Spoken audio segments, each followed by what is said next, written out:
प्रणाम भगवन। ओम श्री गुरुवे नमः। ओम गुरुर्ब्रह्मा गुरुर्विष्णु गुरुर्देवो महेश्वरः गुरुः साक्षात् परं ब्रह्म तस्मै श्री गुरुवे नमः। ओम शांति शांति शांति। ओम ब्रह्म ज्ञान और उसकी साधना द्वारा स्वामी खंडानंद सरस्वती जी महाराज द्वारा भगवान स्वामी जी यतः प्रवृत्ति भूतानाम येन सर्वम इदम ततम की व्याख्या कर रहे थे। स्वामी जी कहते हैं कि यह स्वयं पृथक वर्तते, जैसे चुंबक के सन्निधान से ही स्वयं अयस्कांत मणि लोहा प्रतीत होती है। अयस्कांतक मणि माने चुंबक।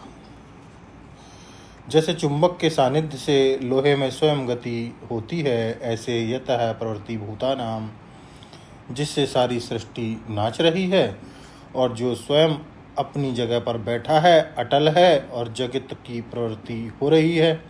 और येन सर्वम इदम ततम, येन सूत्रेण इदम वस्त्रम ततम, जिस सूत्र से यह वस्त्र ताना बाना बना है, भरपूर है, माने जो जगत का उपादान कारण है।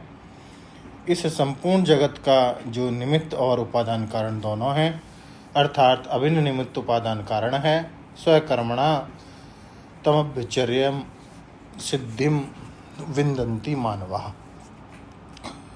उसकी अपने अपने कर्मों के द्वारा अर्चना करके मनुष्य सिद्धि को प्राप्त कर लेता है। तो यह जो अभिन्न निमित्त उपादान कारण है, इसके बारे में विचार करना आवश्यक है, नहीं तो ज्ञान नहीं होगा। ज्ञान तो तुमको होगा, लेकिन जिस एक के ज्ञान से सबका ज्ञान हो जाता है, उसका ज्ञान नहीं होगा। अगर सूत को नहीं पहचानोगे तो कपड़े को क्या पहचानोगे। तो इस जगत रूप वस्त्र का जो मूल सूत्र है, उसको पहचानना पड़ेगा।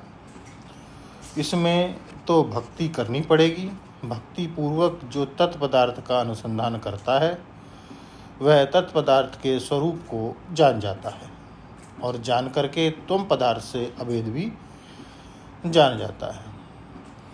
और जिसने तत्पदार्थ को ही नहीं जाना, वह त्वम पदार्थ को भी क्या जानेगा। इसलिए जो संप्रदायहीन, प्रक्रियाहीन, उपनिषद विरुद्ध वेदांत का प्रतिपादन करते हैं, वे बुद्धिमान होंगे, उनको सब कुछ होगा, लेकिन वेदांत ज्ञान नहीं होगा। यह बात ध्यान में लाने की है, क्योंकि जगत के अभिन्न निमित्त उपादान कारण के साथ अपने स्वरूप का समन्वय हुए बिना सर्वात्म बोध नहीं हो सकता। और जब सर्वात्म बोध नहीं होगा तो आंख बंद करके थोड़ी देर के लिए बन जाओ दृष्टा साक्षी, हो लो दुनिया से अलग, फिर उसी इस दुनिया में तुमको पढ़ना पड़ेगा। अच्छा, अद्वैत बोध में क्या है? स्वातंत्र्य है, माने उसमें अलग रहने की जरूरत नहीं है। उसमें तो छूट पट्टी है, कूद पड़ो समुद्र में, डूबने का कोई डर नहीं है। समुद्र अपना आत्मा हो गया, सरोवर अपना आत्मा हो गया, उसमें कूद करके डरने की जरूरत नहीं। दिन रात व्यवहार करो और दिन रात समाधि लगाओ। समाधि और व्यवहार दोनों एक हो जाएंगे। यह एकात्म बोध का लक्षण है। खुली आँख से परमेश्वर दिखे, बंद आँख से परमेश्वर दिखे। तम स प्रपंचम अधिरूढ़ समाधि योगः स्वप्नम पुनर्न न भजते प्रतिबुद्ध वस्तुतः।